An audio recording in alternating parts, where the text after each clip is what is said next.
Original certificate ഇല്ലാത്ത ആളുകൾ 21ന് registration start ചെയ്താൽ ജനറൽ കാറ്റഗറിയിലേക്ക് ചേഞ്ച് ആവുക. ആംഡ് ഫോഴ്സ് മെഡിക്കൽ കോളേജുകൾ ആഗ്രഹിക്കുന്ന കുട്ടികൾ ഇവിടെ എസ് എന്നാണ് കൊടുക്കേണ്ടത്. ഇവിടെയാണ് നിങ്ങൾ ഏറ്റവും ശ്രദ്ധിക്കേണ്ടത്. ഇവിടെ നിങ്ങൾ ടിക്ക് കൊടുക്കാൻ പാടില്ല. നിങ്ങളുടെ പേയ്മെന്റ് നഷ്ടം. ഒരിക്കലും നിങ്ങൾ അക്ഷയയിലെ കാർഡ് ഉപയോഗിച്ച് അല്ലെങ്കിൽ കഫേയിലെ കാർഡ് ഉപയോഗിച്ച് പേയ്മെന്റ് നടത്തരുത്.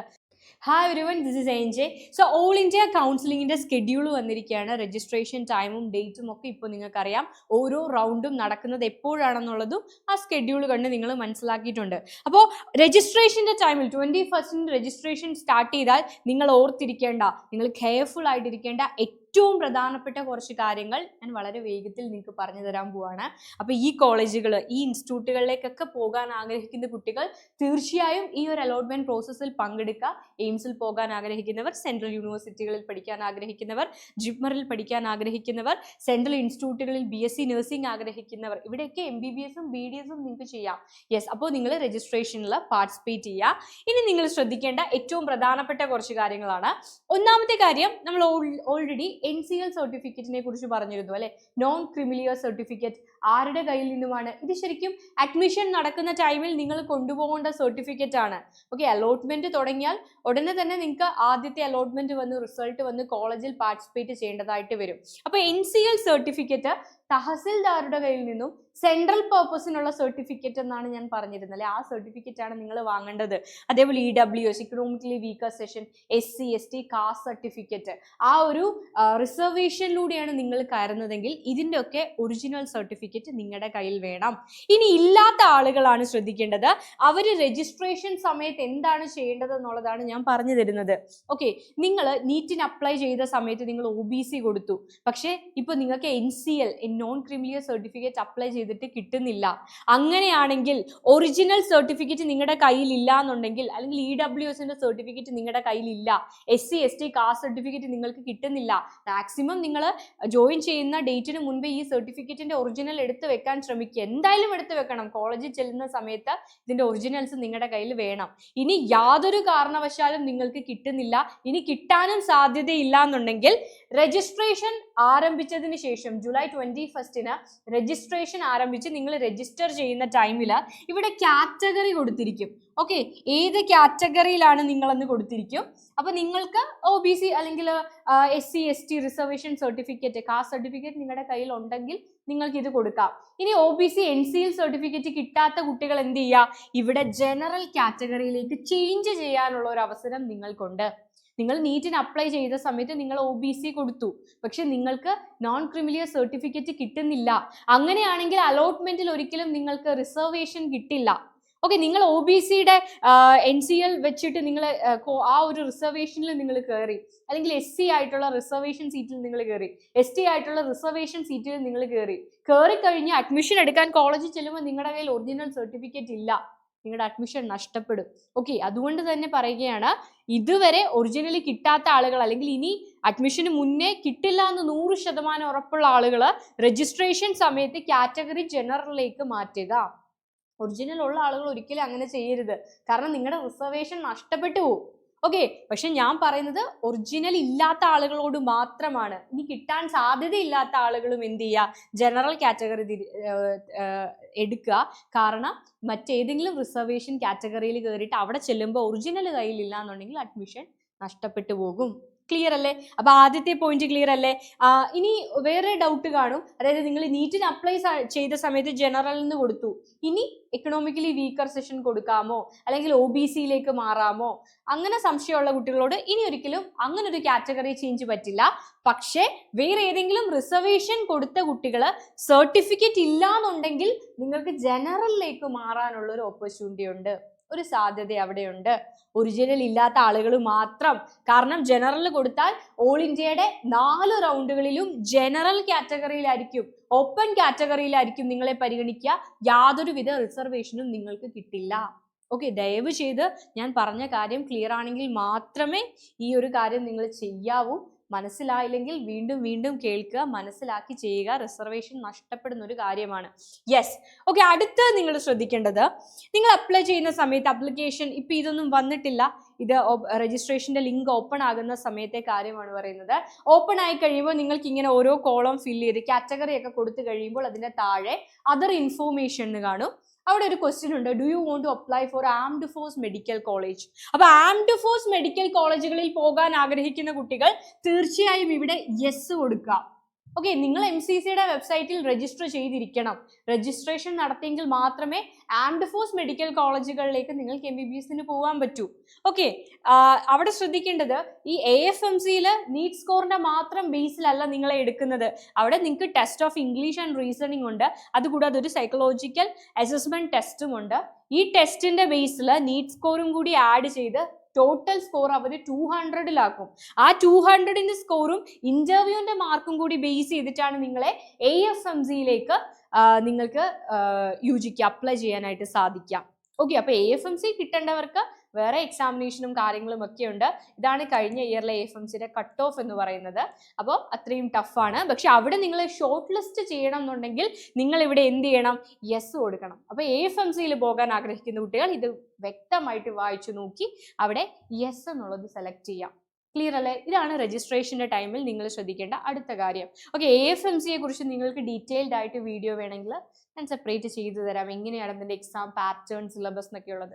Yes, okay. And next one, അടുത്ത നിങ്ങൾ ശ്രദ്ധിക്കേണ്ട ഒരു കാര്യം, നമ്മൾ ആദ്യം പറഞ്ഞു എന്താ 15% ഓൾ ഇന്ത്യ കോട്ട സീറ്റുകൾ, അതായത് കേരളം ഉൾപ്പെടെയുള്ള കേരളത്തിലെ 12 ഗവൺമെന്റ് മെഡിക്കൽ കോളേജുകൾ, അതേപോലെ തമിഴ്നാട്ടിലെയും കർണാടകത്തിലെയും ഒക്കെ ഗവൺമെന്റ് മെഡിക്കൽ കോളേജുകളുടെ 15% സീറ്റ് ഓൾ ഇന്ത്യ കോട്ട വഴിയാണ് അഡ്മിഷൻ നടക്കുക. പക്ഷെ അത് മാത്രമല്ല, എയിംസ് കോളേജുകൾ 20ഓളം വരുന്ന എയിംസുകൾ, ജിപ്മർ കോളേജുകൾ, അതേപോലെ ഡീംഡ് കോളേജുകൾ, ഇതിന്റെയൊക്കെ അലോട്ട്മെന്റ് പ്രോസസ്സ് നടക്കുന്നത് ഒരൊറ്റ സോഫ്റ്റ്വെയറിലാണ്.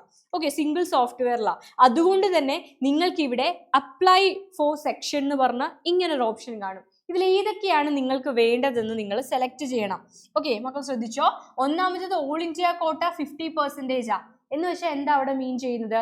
ഇപ്പൊ കേരളം ഉൾപ്പെടെയുള്ള, ഇപ്പൊ കേരളത്തിലെ കാലിക്കറ്റ് മെഡിക്കൽ കോളേജ് അല്ലെങ്കിൽ കാലിക്കറ്റ് പോലെ 12 ഗവൺമെന്റ് മെഡിക്കൽ കോളേജുകളുണ്ട്. അവിടുത്തെ 15% സീറ്റ് എന്നാണ് ഇത് ഉദ്ദേശിക്കുന്നത്. തമിഴ്നാട്ടിലെ, കർണാടകത്തിലെ എല്ലാം 15% സീറ്റിനെയാണ് എന്ത് പറയുന്നത്?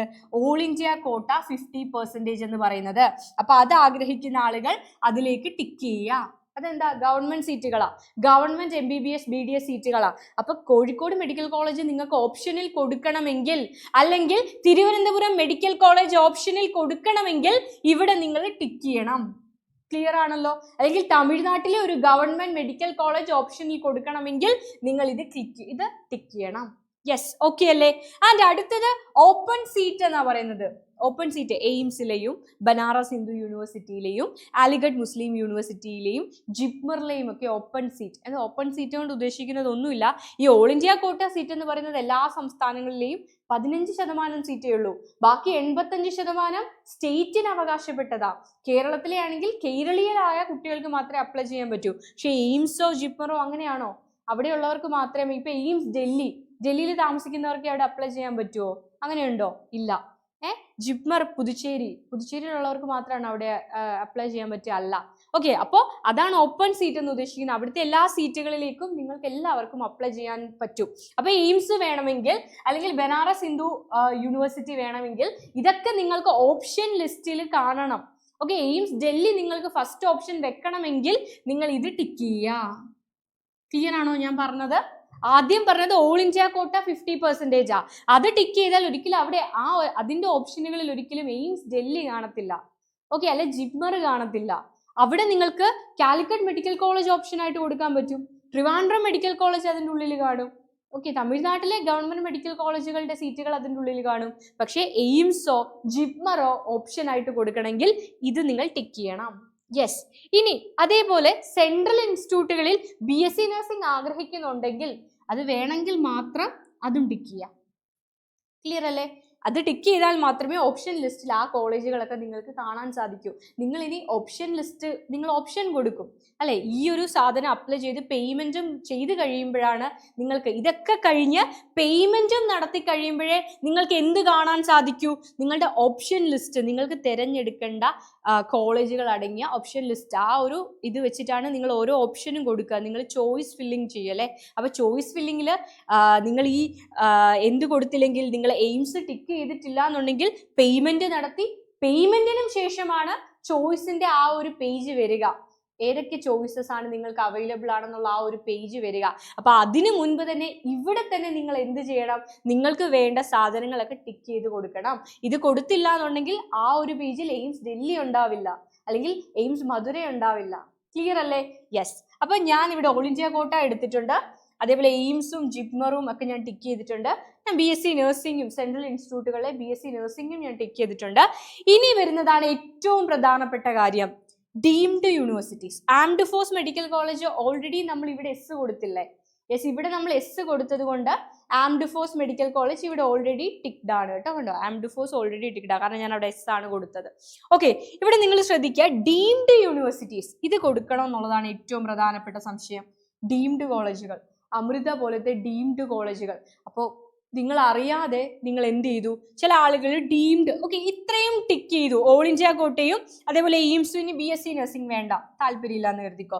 യെസ്, ഓൾ ഇന്ത്യ കോട്ടയും ഓപ്പൺ സീറ്റുകൾ എയിംസിന്റെയും ജാമ്യ മില്ലിയുടെയൊക്കെ ജിപ്മറിന്റെയും ഒക്കെ ഓപ്പൺ സീറ്റുകൾ മാത്രം കൊടുത്ത ആളുകൾ, ഇങ്ങനെയുള്ള ആളുകൾ പേയ്മെന്റിലേക്ക് പോകുമ്പോൾ എത്ര രൂപയായിരിക്കും കാണുന്നതെന്നറിയോ?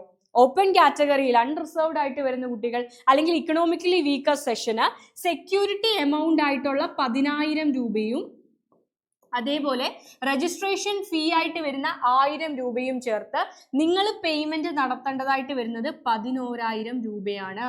11,000 rupees ആണ്. ക്ലിയർ അല്ലേ?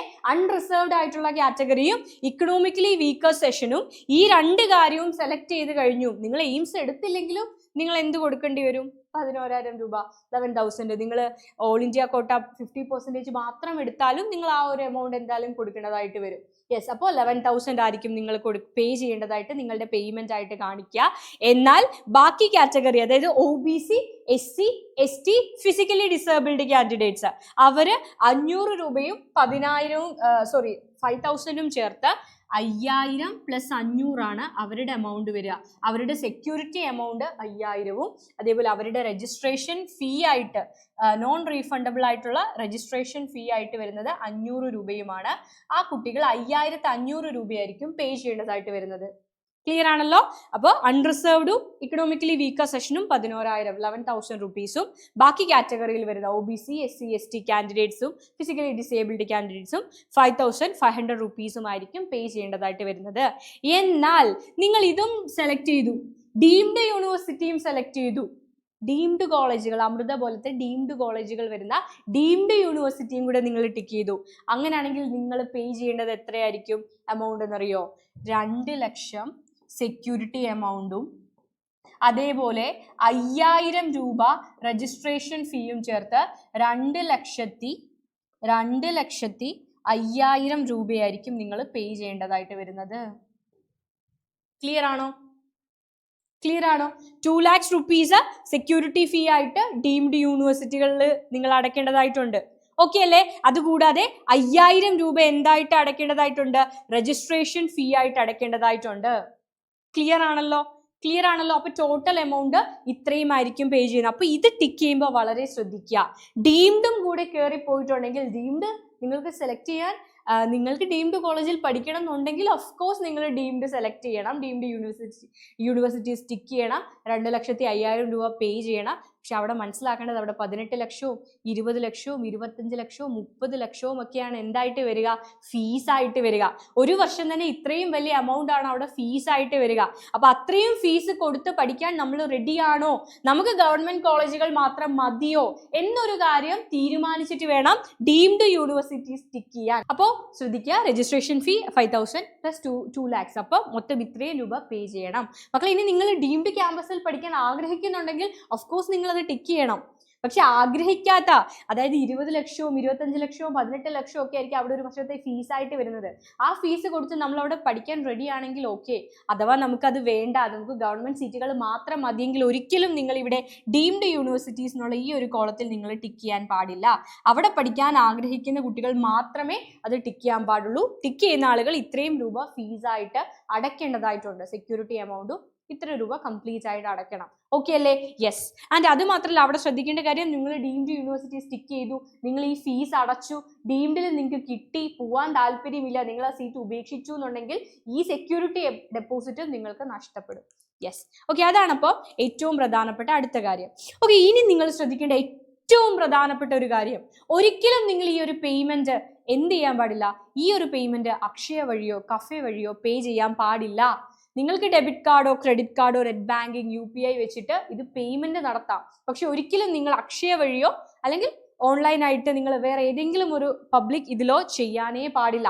അത് എന്തുകൊണ്ടാണെന്ന് വെച്ചാൽ നിങ്ങൾക്ക് ഈ സെക്യൂരിറ്റി എമൗണ്ട് എപ്പോഴും തിരിച്ചു കിട്ടും. ഇത് നിങ്ങളുടെ ഫീസിൽ റെഡ്യൂസ് ചെയ്യില്ല. ഇപ്പം നമ്മൾ കേരളയുടെ പറയും 5000 റുപ്പീസ് ട്യൂഷൻ ഫീയിൽ കുറയ്ക്കും, അല്ലെങ്കിൽ ബാക്കിയുള്ളവരുടെ 500 കോഷൻ ഡെപ്പോസിറ്റിൽ കുറയ്ക്കും എന്നൊക്കെ പറയും. പക്ഷെ ഈ സെക്യൂരിറ്റി ഡെപ്പോസിറ്റ് എല്ലാവർക്കും അലോട്ട്മെന്റ് പ്രോസസ്സ് എൻഡ് ചെയ്താൽ തിരിച്ചു കിട്ടുന്ന ഒരു കാര്യമാണ്. ഓക്കെ, ആ തിരിച്ചു കിട്ടുന്നത് ഏത് അക്കൗണ്ടിൽ നിന്നാണോ നിങ്ങൾ ഈ ഫീ അടച്ചത് ആ അക്കൗണ്ടിലേക്ക് തന്നെയായിരിക്കും തിരിച്ചു വരിക. അപ്പൊ നിങ്ങൾ അക്ഷയയിൽ ചെയ്താൽ അവർ ചിലപ്പോൾ ഒരു 10 പേരുടെയോ 100 പേരുടെയോ ഒക്കെ ഈ സെക്യൂരിറ്റി ഡെപ്പോസിറ്റ് ഒരേ കാർഡ് വെച്ചിട്ടായിരിക്കും അടയ്ക്കുക. ചില ആളുകൾക്ക് ഈ എമൗണ്ട് തിരിച്ചു കയറില്ല, ചില ആളുകൾക്ക് കയറും. അപ്പൊ അവർക്കൊരിക്കലും തിരിച്ചറിയാനാവില്ല ആരുടെ പൈസയാണ് തിരിച്ചു കയറിയത്, ആരുടേതാണ് കയറാത്തതെന്ന് അവർക്കറിയാൻ പറ്റില്ല. അതുകൊണ്ട് തന്നെ നിങ്ങളുടെ പൈസ നിങ്ങൾക്ക് തിരിച്ചു കിട്ടാനുള്ള സാധ്യതയില്ല. അവർക്ക് പറയാൻ പറ്റില്ല ആരുടെ കയറിയില്ല എന്ന്. പിന്നെ അവരെങ്ങനെ നിങ്ങളുടെയാണ് കരുതി നിങ്ങൾക്ക് തിരിച്ചു തരാനാവില്ലല്ലോ. അവർ ഒരുപാട് കുട്ടികളുടെ ഡെയിലി ചെയ്യുന്നവരാകും.